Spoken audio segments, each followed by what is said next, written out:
ஹாய்ங்க வணக்கம். இன்றைக்கி இந்த சட்டை தைக்கிறது தான் பார்க்க போகிறோம். எப்படி தைக்கிறதுன்னு பார்க்கலாம். ஏற்கனவே கட் பண்ண வீடியோவும் கை தைச்ச வீடியோவும் கொடுத்துருக்கேன். இப்போது சட்டை தைக்கிறத பார்க்கலாம்.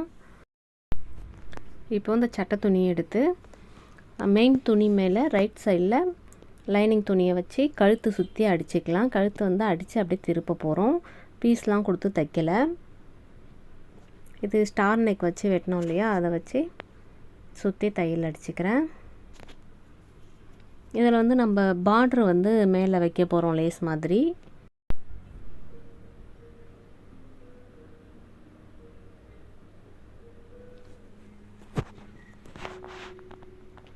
இப்போ சுற்றி அடித்தாச்சு. இப்போ அந்த கார்னரில் கொஞ்சம் கட் கொடுத்துக்கலாம். அந்த வளையிற இடத்துல எல்லாத்துலேயுமே கொஞ்சம் தையலில் படாமல் கட் பண்ணிக்கலாம். இந்த மாதிரி கட் பண்ணுறதுனால நல்லா அழகாக திருப்பி கொடுக்கும். அதுக்காக இப்போ நல்லா துணியை திருப்பிட்டு நல்லா தேய்ச்சி விட்டுக்கலாம். இப்போ பேக் சைடு துணியும் அதே மாதிரி ரைட் சைடில் லைனிங் வச்சு திருப்பி தைச்சிக்கலாம். இது வந்து 2 பீஸாக இருக்கும். இதை வச்சு அட்டாச் பண்ணிட்டு மெயின் துணியை கட் பண்ணிடலாம். இந்த மாதிரி கழுத்தை சுற்றி தையல் போடும்போது அழகாக வளைச்சி போடலாம். நேராக கோணையாக அந்த மாதிரிலாம் போட்டோம்னா கழுத்து பார்க்குறதுக்கு நல்லா இருக்காது. கொஞ்சம் ரவுண்ட் ஷேப் அழகாக வந்துச்சுன்னா நல்லாயிருக்கும் பார்க்குறதுக்கு. நான் வந்து லைனிங்கை மட்டும் கட் பண்ணியிருக்கேன். நார்மல் துணியை கட் பண்ணாமல் விட்டுட்டேன் ஞாபகம் இல்லாமல். இப்போ நான் தைச்சிட்டு கட் பண்ணிக்கிறேன். நீங்கள் கட் பண்ணும்போதே அதையும் சேர்த்து கட் பண்ணிவிடுங்க.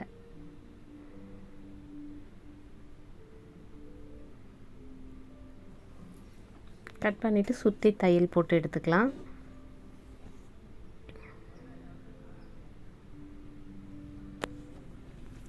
தைச்சிட்டு படிமான தையலும் போட்டுட்டேன் சுற்றி நெக்கில்.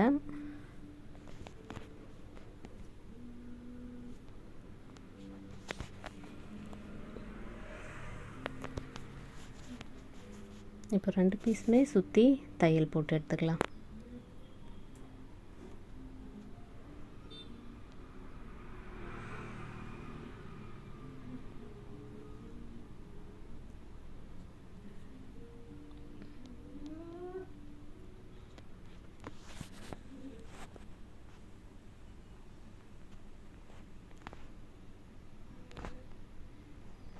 சுற்றி தையல் போடும்போது மெயின் துணியை நல்லா தேய்ச்சி விட்டு தையல் போடுங்க. இல்லைனா சுருக்கமாக இருக்கும், நல்லா இருக்காது.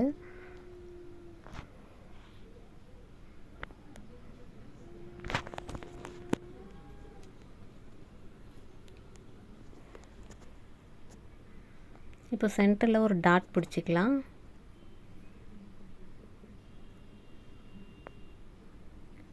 ஷோல்டர்லேருந்து கொஞ்சம் கீழே எந்த அளவுக்கு தேவையோ அந்த அளவுக்கு பிடிச்சிக்கலாம்.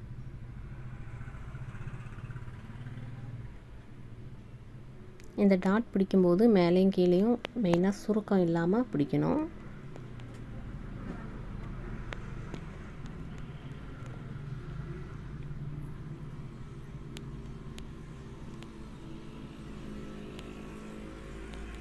இந்த மாதிரி பிடிச்சிட்டேன்.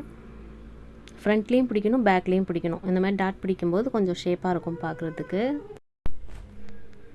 இப்போ ஐப்பட்டி அணைக்கிறேன்.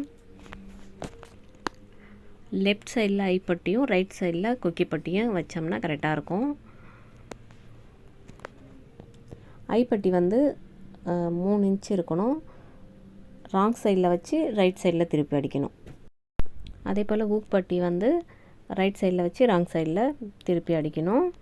அது 2த்தையும் அடிச்சிட்டேன்.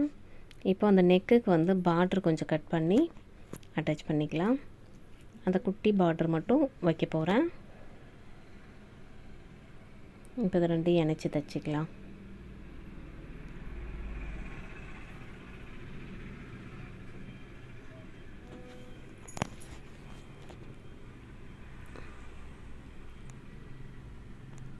இப்போ 2 பக்கமும் ஓரத்தில் மடித்து தைச்சிக்கலாம். இப்போ இந்த சட்டையில் இந்த பார்டர் வச்சு தைச்சிக்கலாம். இந்த ஸ்டார் நெக் வச்சுருக்கோம், அது வளைச்சி கொடுக்கறதுக்காக சென்டரில் ஒரு மடிப்பு மடித்து விட்டுக்கலாம். நம்ம அதை வளைச்சி வைக்கும்போதே தெரியும் அந்த இடத்துல மடிஞ்சு வரும். அதை அப்படியே மடித்து விட்டாலே கரெக்டாக இருக்கும். அதே மாதிரி 3 கார்னர்லேயுமே கொஞ்சம் ஒரு மடித்து கொடுக்கணும். அப்போ தான் வந்து அது அழகாக வளைச்சி வரும். இல்லைன்னா நிற்காமல் தூக்கிக்கிட்டு அந்த ஷேப் வந்து வராது. ஒவ்வொரு ப்ளீட் கொடுத்து தைக்கிறது ரொம்ப நல்லது.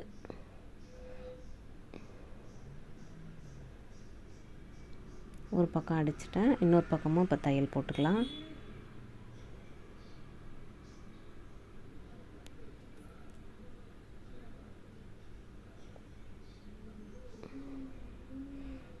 இப்போது ஷோல்டர் ரெண்டும் இணைச்சிடலாம்.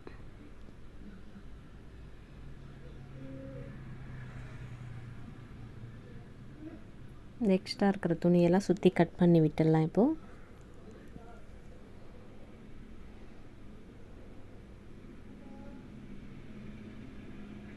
ஷோல்டர் கரெக்டாக நெக் பக்கம் ஒரே அளவாக வச்சு தைச்சிக்கலாம்.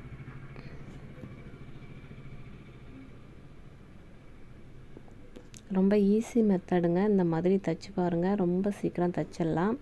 இதில் நிறைய மாடல் இருக்குது சட்டையிலேயே. இது வந்து கொஞ்சம் பெரிய பிள்ளைன்றதுனால கொஞ்சம் சிம்பிளாக தான் தைச்சிருக்கோம். இதில் ஃப்ளீட் எல்லாம் கூட வச்சு தைக்கலாம். இப்போ கை அணைச்சிக்கலாம்.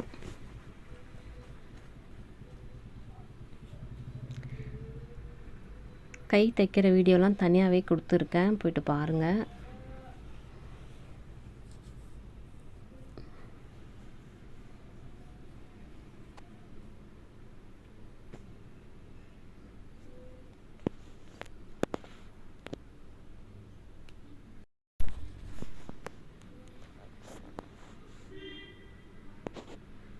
கை தைக்கும்போது இழுக்காமல் தைங்க. நான் மறுபடியும் சொல்கிறது அதுதான்.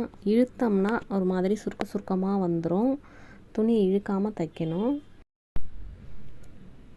கை தைச்சாச்சு பாருங்கள், ரொம்ப அழகாக இருந்தது பப் ஸ்லீவு.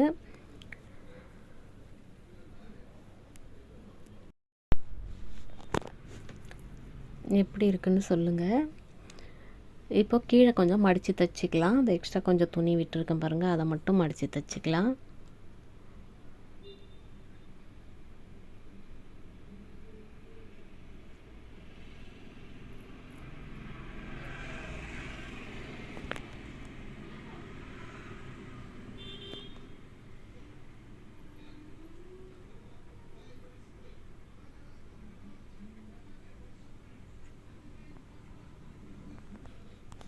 அதே மாதிரி பேக்லேயும் மடித்து தைச்சிட்டு இப்போது சைடில் தையல் போட்டுக்கலாம். ஒரு 3 தையல் போட்டு விட்டுடலாம். ஸ்டார்டிங்லேயும் எண்டுலேயும் ரப் அடிச்சுக்கோங்க, அப்போ தான் தையல் பிரிஞ்சு வராமல் இருக்கும்.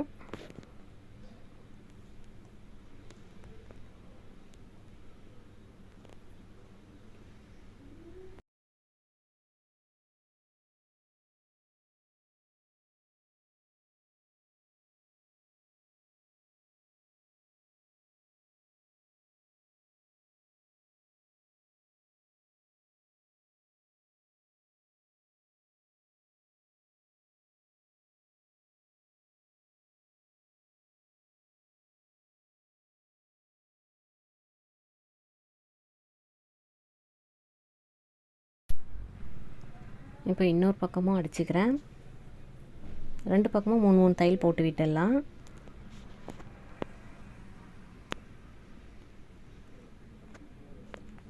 இப்போ இதுக்கு நாட்டு வைக்க போகிறோம். இதுக்கு வந்து ஸ்ட்ரெயிட் பீஸ் கிடைக்கல, அதனால் வந்து நான் 2 துண்டு பீஸ் தான் எடுத்திருக்கேன்.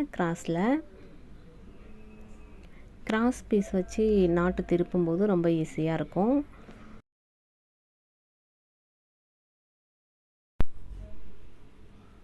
இந்த மாதிரி எல்லா பீஸையும் ஜாயின் பண்ணிக்கலாம். 4 பீஸாக இருக்குது, 2 ஜாயின் பண்ணிக்கிறேன். ஜாயின் பண்ணிவிட்டு அப்படியே ரைட் சைட் பக்கம் திருப்பி ஒரு தையல் போட்டுக்கலாம். ஒரு கைடு அளவுக்கு இருந்தால் போதும் தையல். துணி அந்த அளவுக்கு கொஞ்சம் கேப் விட்டு தைச்சிக்கலாம். திருப்புறதுக்கு ஒரு கைடு இருந்தால் போதும், ஏன்னா அது கிராஸ் பீஸ் தானே, சீக்கிரமாக திருப்பிக்கும். கொஞ்சம் அந்த ஜாயிண்ட் இருக்கிற இடத்துல மட்டும் கொஞ்சம் லூஸ் விட்டு தைச்சிக்கோங்க, இல்லைன்னா அந்த இடத்துல திருப்புறதுக்கு கொஞ்சம் கஷ்டமாக இருக்கும். இதே போல் இன்னொரு பீஸையும் தைச்சிக்கிறேன். தைச்சிட்டு இதில் எக்ஸ்ட்ரா துணி சைடில் இருக்கிறதெல்லாம் கட் பண்ணி எடுத்துக்கலாம்.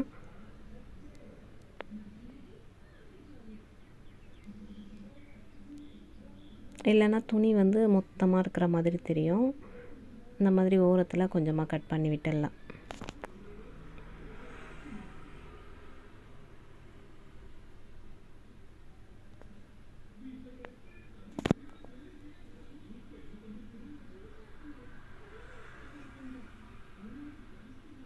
இந்த மாதிரி ஒரு கம்பி வச்சு திருப்பிக்கோங்க. இதுக்குன்னு ஒரு டூல்ஸ்லாம் வாங்கணும்னு இல்லை. சைக்கிள் கடையில் இல்லை கூட சீர் பண்ணுற கடைகளில் கேட்டாவே கம்பி தருவாங்க. இது சைக்கிள் கம்பி தான். இது ஈஸியாக திருப்பிக்கும்.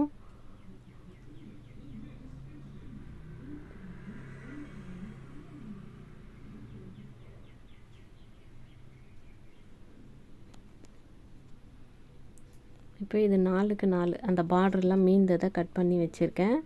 ஒரு 3 பெல் மாதிரி கொடுத்துக்கலாம்.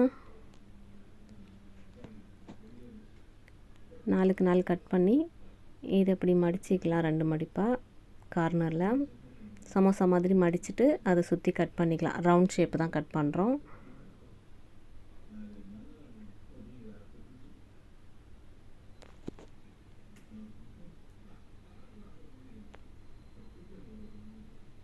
மூணு துணியை ஒன்றா வச்சு கட் பண்ணிக்கிறேன் நான்.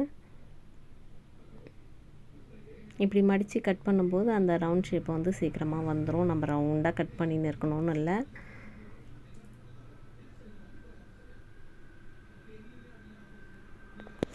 இதுக்கு பெல் சுங்கு தான் கொடுக்க போகிறோம்.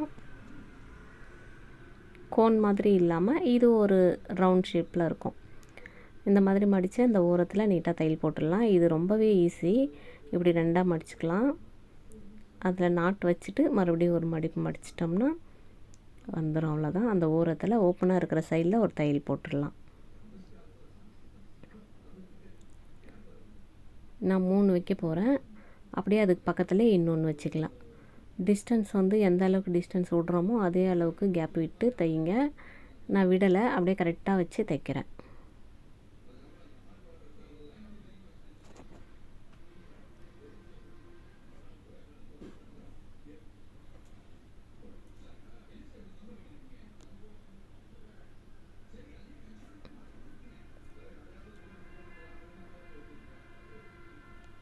ரைட் சைடு ராங் சைடு பார்த்து திருப்புங்க. ராங் சைடு உள்ளே போகிற மாதிரியே இருக்கட்டும். அப்போ தான் அது கரெக்டாக வரும். ஏன்னா நம்ம அப்படியே மடித்து தான் பண்ணுறோம். திருப்பெல்லாம் போகிறதில்ல. 2 பக்கமும் ஒரே மாதிரி இருக்கும். இப்போ இப்படி திருப்பி இழுத்து விட்டுக்கலாம். அழகாக பெல் மாதிரி வந்துடும்.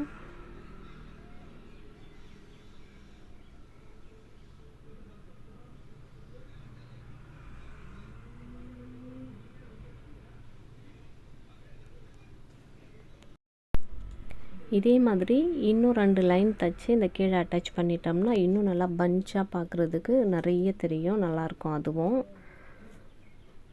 அந்த மாதிரியும் தைக்கலாம். இதுவே ரொம்ப நல்லா இருந்தது. பாருங்கள், முழுசாக தைச்சி முடிச்சாச்சு. இன்னும் கொக்கி மட்டும் கட்டணும்.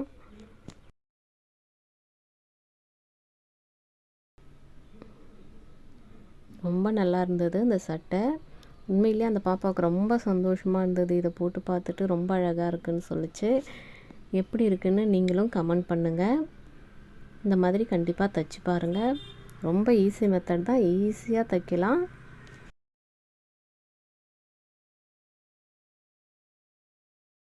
உங்கள் ஃப்ரெண்ட்ஸ் அண்ட் ரிலேட்டிவ் யாராவது டைலரிங் கற்றுக்கணுன்னு ஆசைப்பட்டாங்கன்னா இந்த வீடியோவை ஷேர் பண்ணி விடுங்க.